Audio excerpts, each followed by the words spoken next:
Assalamualaikum warahmatullahi wabarakatuh. Nama saya Kansa Idlifitri Bramantia dengan nomor NIM 11032102226. Di sini saya akan mempresentasikan ROS Introduction untuk memenuhi ujian akhir semester mata kuliah robotika. Oke, sebelum itu saya akan menjelaskan table of content atau materi apa saja yang akan saya jelaskan pada presentasi hari ini. Yang pertama ada mengapa kita harus belajar ROS. Yang kedua ada memahami tingkat file system ROS. Yang ketiga ada memahami tingkat graf komputasi ROS. Yang keempat ada tingkat komunitas ROS. Dan yang kelima atau yang terakhir ada conclusion atau kesimpulan. Oke, untuk materi pertama yaitu why ROS. Mengapa kita harus belajar ROS? Sebelum itu saya akan menjelaskan apa itu ROS. ROS adalah Robot Operating System, yaitu kerangka kerja fleksibel yang menyediakan berbagai alat dan pustaka untuk menulis perangkat lunak robotika. ROS ini menawarkan fitur-fitur canggih yang membantu pengembang dalam tugas seperti message passing, komputasi terdistribusi, penggunaan ulang kode, dan penerapan algoritma mutakhir untuk aplikasi robotika. Ada banyak alasan untuk memilih ROS sebagai kerangka pemrograman. Beberapa di antaranya yaitu high-end capabilities, yang kedua ada tons of tools, yang ketiga ada support for high-end sensors and actuators, yang keempat ada inter-platform operability, yang kelima ada modularity, yang terakhir ada concurrent resource handling. Jadi saya akan menjelaskan poin-poin berikut. Yang pertama ada high-end capabilities. Untuk high-end capability sendiri itu yaitu kemampuan tingkat tinggi. ROS ini memiliki banyak fungsi siap pakai. Contohnya yaitu ada paket Simultaneous Localization and Mapping atau SLAM dan Adaptive Monte Carlo Localization atau AMCL yang memungkinkan navigasi otonom pada robot bergerak, sedangkan paket Movelt dapat digunakan untuk perencanaan gerak robot manipulator. Nah, fungsi-fungsi ini dapat langsung diterapkan pada perangkat lunak robot tanpa kesulitan. Yang kedua ada tons of tools atau banyak alat yang dapat dipakai untuk debugging, visualisasi, dan simulasi. Ya, contoh alatnya itu seperti RViz, Gazebo, dan ada beberapa alat open source terbaik untuk debugging, visualisasi, dan simulasi lainnya. Untuk yang ketiga yaitu support for high-end sensors and actuators. ROS ini menggunakan berbagai driver perangkat dan paket antarmuka untuk sensor dan aktuator dalam robotika. Salah satu contohnya itu ada 3D LiDAR, pemindai laser, sensor kedalaman, aktuator, dan komponen-komponen lainnya. Lalu yang keempat ada interplatform operability atau interoperabilitas antar platform. Dalam ROS middleware ini disebut sebagai node. Nah, node ini dapat diprogram dalam bahasa apapun yang memiliki pustaka klien ROS. Yang dapat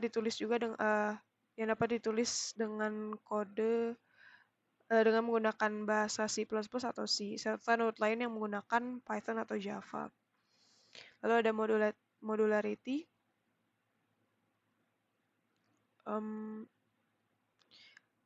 Nah, salah satu masalah yang sering terjadi pada aplikasi robotik mandiri adalah jika salah satu thread kode utama mengalami kerusakan, seluruh aplikasi robot bisa berhenti. Namun di ROS situasinya berbeda. Jadi kita dapat menulis kode node terpisah untuk setiap proses, sehingga jika satu node rusak, sistem masih bisa berfungsi. Lalu yang terakhir ada concurrent resource handling atau penanganan sumber daya secara bersamaan.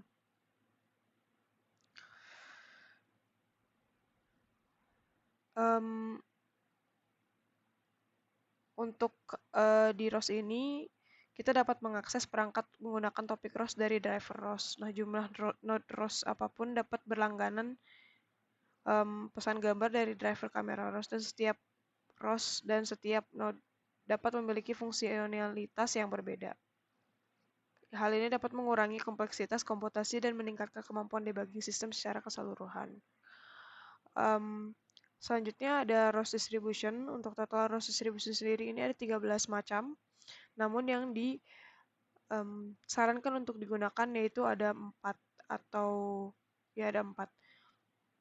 Namun yang paling utama digunakan yaitu biasanya yang Noetic Ninjamis.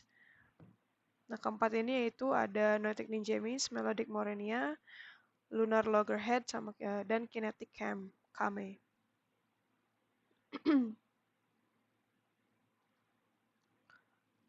Untuk selanjutnya ada ROS file system. Oke. Dalam ROS file system ini terdapat diagram. Yang pertama ada diagram level. Yang pertama ada meta packages, package manifest, messages, services, codes, dan MISC. Untuk penjelasan level-level tersebut yaitu packages adalah elemen inti dari perangkat lunak ROS. Nah, paket ini berisi satu atau lebih program ROS disebut node, pustaka, file, konfigurasi, dan sebagainya yang diorganisasi bersama sebagai satu kesatuan. Dan paket ini adalah unit dasar untuk proses build dan release dalam perangkat lunak ROS. Lalu yang selanjutnya ada package manifest. Nah, file manifest ini dalam sebuah paket berisi tentang informasi tentang paket tersebut, seperti nama, penulis, lisensi, dependensi, flag, kompilasi, dan lainnya. File package XML ini dalam paket ROS adalah file manifest dari paket tersebut.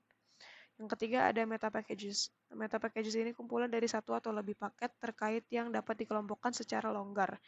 Secara prinsip, meta package adalah paket virtual yang tidak berisi kode, sumber, atau file standar lainnya yang biasanya ditemukan dalam paket. Lalu ada messages. Lalu selanjutnya ada meta package manifest. Meta package manifest ini mirip dengan manifest package, tetapi berbeda karena dapat mencakup paket-paket lain sebagai dependensi runtime dan mendeklarasikan tag export. Lalu selanjutnya ada message, yaitu sebagai format pesan custom yang dapat didefinisikan dalam folder message di sebuah package. Selanjutnya ada layanan atau service, yaitu tipe data permintaan atau request dan balasan reply yang dapat didefinisikan dalam folder service dalam package. Lalu yang terakhir ada repositories, yaitu sebagian besar paket ROS dikelola menggunakan sistem kontrol versi atau version control system atau VCS, seperti Git, Subversion, SVN, atau Mercurial HG. Nah, sekumpulan file yang ditempatkan di VCS ini mewakili sebuah repository. Untuk isian dalam package biasanya ada message berikut, yaitu kayak config, include, /package_name, script, launch, message, service, action, package.xml, c, make list, and .txt. Lalu selanjutnya ada ROS computation graph level.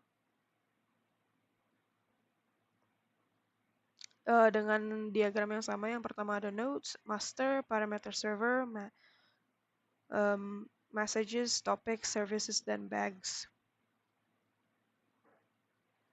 Oke, untuk nodes itu adalah proses yang memiliki komputasi. Lalu yang master itu adalah master yang menyediakan proses pendaftaran dan pencarian nama untuk node lainnya. Jadi node tidak akan dapat saling ditemukan, bertukar pesan, atau menggunakan layanan tanpa master ROS. Lalu selanjutnya ada parameter server. Nah, parameter server ini memungkinkan penyimpanan data di lokasi pusat. Selanjutnya ada topics. Topics ini setiap pesan dalam ROS diangkut menggunakan jalur bernama yang disebut topics. Lalu yang terakhir ada logging, yaitu sistem yang disediakan untuk mencatat logging ini adalah sistem yang disediakan sebagai sistem pencatatan untuk menyimpan data, seperti data sensor yang mungkin sulit dikumpulkan, tetapi penting untuk pengembangan dan pengujian algoritma robot.